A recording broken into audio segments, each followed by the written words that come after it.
There we go. Alright. Okay, so... Where do you want to start, from the beginning? Yeah, that'd be fine. Well, I took my training, my basic training Camp Atterbury, Indiana. Because now, where are you from here? Yeah, I'm from Virginia now. Virginia? Okay, so they shipped you up to there for training? No, I went out. I was drafted out. I was working Akron press foam mold, and I was drafted out of Akron, Ohio. Oh. Yeah. Well, I took my training in Camp Atterbury, Indiana. Then we come down to Breckenridge, Kentucky. Then we walked from there to Tennessee, and bivouac along the road. They'd have our supper ready when we get there, and then we'd go to so far the next day. And then when we got there, we'd sleep in pup tents where they had jiggers there. So they asked for 35 volunteers. I was with the 83rd, but they joined the 8th Division. And Harry McConnell from Pittsburgh said, Andy, we got to go, let's just join. So we joined. And we was 14 days going over. We didn't know where we was going. We landed in Ireland. Then General Patton come, and he said, "There's no dry run, this is real."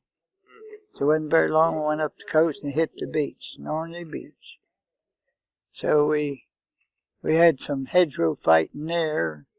Then General Patton, he broke through, and boy, it was terrible. I mean, horses and wagons and everything. The P-47 Thunderbolts going down straight in them and everything. And then we got over to the Battle of Brest. And the German general come out and said, don't send your men in here, because Adolf Hitler told us to hold for 30 days. Our general just reared back and said, go back, we're coming. They really beat us up pretty bad. There's 208 men, 15 of us walked off. A lot of wounded and everything. Helped carry a man back with his stomach laying outside. And so we, in that battle, then we went on, just kept battling. Then we crossed the Elbe River, the Ore River, and the Rhine River. I went through Normandy, northern France, the Rhineland, and Central Europe. So we crossed the Rhine River, then put a spearhead on a helmet, and we spearheaded the drive all the way up through till we linked up with the Russians. Then we had more points than anybody else, so we was the first to come home. So they give us a 30-day leave. When we got home, we come back on the Queen Mary, and took a 30-day leave, and I was going to Japan. My dad said, you never have to go. I said, yeah, we'll go because we've been trained. He said, no, you never have to go.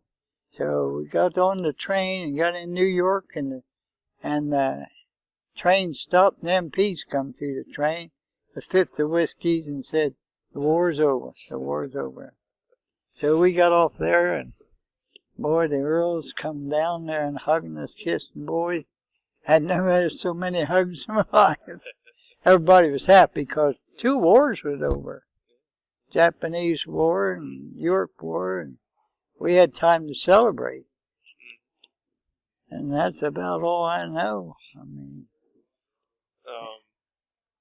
because then you got discharged right after that? Huh? You got discharged right after that? I went to Fort Leonard Wood, Missouri. That's where they wanted me to stay in. Yeah. And train them as they come. I said, no. Yeah. I said, they called it a ruptured duck. Give me my ruptured duck. And all of us, about everybody went through war. We got out. And then they rolled a lot of the boys, I'd never seen no girls much, and they rolled them, took their money. After that, they had to just give them enough money to get home on, and they put their rest of the money and send it home.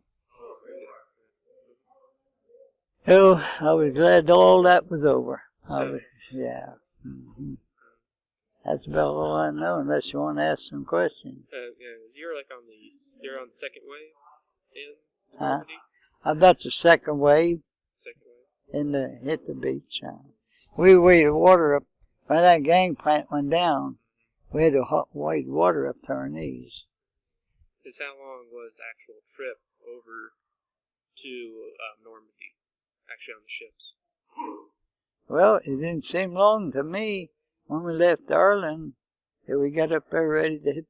Well, they just get so far with the ship, and then they give us some there boats where you just go in, and so I don't know. It didn't seem long to me. Because was there a lot of anticipation before you went over? Huh? Like, was there a lot of anticipation, like waiting to go over to Normandy? Well, no. When we come up through there, we was ready to hit the beach. When we left Arlen, that's where we went. Took our amphibious training there. That's when General Patton come and said, well, boys, there's no dry run. This is the real thing. It wasn't very long. We went up the coast and hit the beach. So, that's about all I can tell you. We seen a lot of action, I'll tell you that. Because my grandfather, he flew his certain amount of missions, and then after that, he actually just said he just actually got out, threw his helmet down, and said, "I quit." Yeah. At that point. And also, I had my great grandfather also served in World War I. Actually, a doctor. Oh, a doctor? Mm-hmm. Is that right? He actually has press fires from the Battle of. I know a man worked. Or Chess, he was in World War I. He told me all about that one. I was in World War II. And they don't have very many left. Yeah. If you say who was in your families in World War II? There was my cousin Skibo. He lived around here. Skibo Montgomery. Uh-huh. Yeah, he served in North Africa. Oh, and with General Patton and also with General Montgomery. General Montgomery. Because he served in the Devil's Brigade, I think. He's like kind of like an armored. Oh. Went like behind enemy lines and such. And he was. And also, right, even today, they still have a lot of their stuff is still like secretive. You can't even really understand it.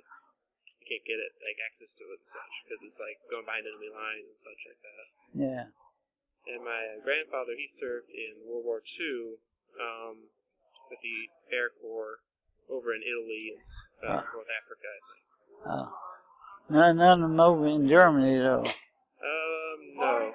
Not actually, there's actually got anybody over there. I don't think. Oh, actually, my uncle might have actually went over to Germany, actually, after North Africa. He might have went up there. Mm-hmm. Yeah, because we didn't actually have anybody from our family, actually, during World War II. I don't think that many go from Germany. Mm-hmm. Well, there's a lot of them, they tell me, a lot of them dying off. Well, I'm 93. I'll be 94 March 14th. Sure don't look it. Huh? You sure don't look it. That's what everybody said. I don't look it. Well, I did drink when I was in the Army. And I never did that before I got in the Army. Travel with the wolves, you howl like them. And then I got to smoking. But God saved me, took everything away from me a long time ago. Never had another cigarette or drink or anything.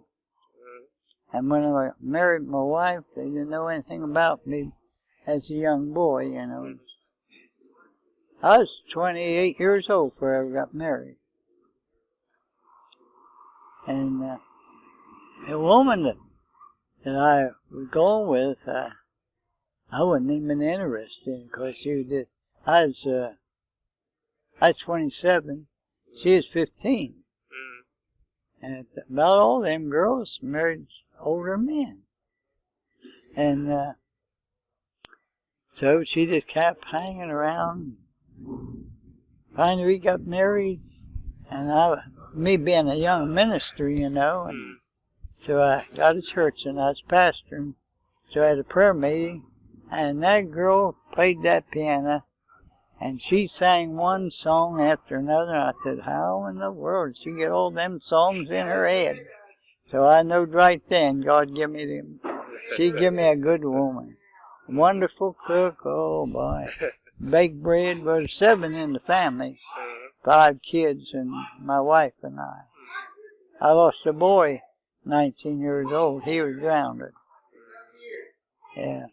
Then the other old boy, he's a minister over here at the Church of God of Prophecy. Because I heard that actually when you went on the beach, is that kind of like a thing when you kind of like really met God kind of at that point? When we hit the beach, we just running here and there because there's snipers up there and trying to keep away from you. You go this way, they can't get you in their sight so easily. And then we got into that there hedgerow fighting. And maybe they'd knock us back a couple rows, and then we'd gain 2 or 3 rows. And then I was on guard one night, and I heard them tanks roaring. I said, boy, if that's that Beecher, Panzer Division, German, they'll push us back and see. Well, Pete Negret, he come up and to relieve me, and I said, who's all them tanks? He said, that's old blood and guts. That's what he had. And boy, the next day, he just split things wide open. And the P-47 went down through there and strafed all of them, killed the people who were setting up in half tracks, and horses and wagons, killed all the horses, everything going down through there. It was awful. But when we made that breakthrough, then we just kept right on going. Of course, I told you, we went to take at their battle of Brest, but they just butchered us up right there because the German generals told us not to come in there because it's well fortified. It's in pillbox 6 foot thick and forced with steel. Had a little flamethrower. I don't know where you get up there to get a flamethrower and burn them, but you couldn't hardly get in there, Mm-hmm. Did you have any commanders that you could remember like that well? That would stick out in your mind? Oh, Captain Sharp, yeah, he was a captain too, I tell you. And Lieutenant Ford, he was a good lieutenant. And then my buddy, he led a lot of patrols behind the line. I was a messenger. I kept contact with the company command up to the front lines, and that was my job. And he led a lot of patrols behind the line. So one time they went back there, and there was a lieutenant, 90-day wonder we call him, and so he'd seen all this brass in this hole. So we'll throw some Canadian.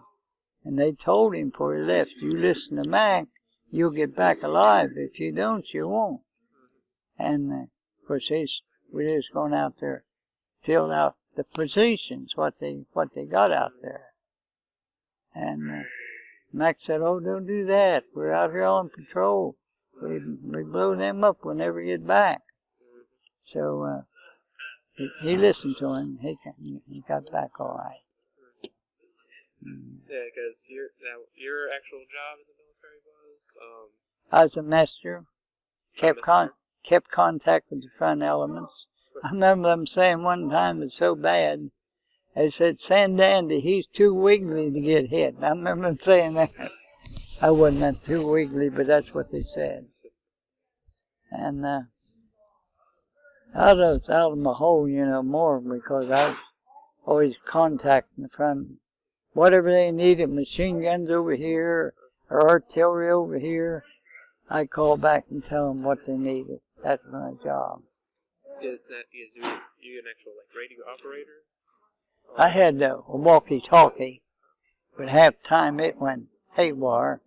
And then message had to go through you. Yeah. That's about all I got to tell you. Oh, well, thank you. That was more than enough. Thank you. Huh? Well, thank you. Thank you for your service, too. Yeah. Let's get you on hook from here. Oh, yeah. Yeah, you got to get unhooked, don't Yeah. All right. Well, thank you. Thank you for your time, too. Yeah, I hope you've done something. Yeah, I think I did. Yeah. Okay, nice talking to you. You too.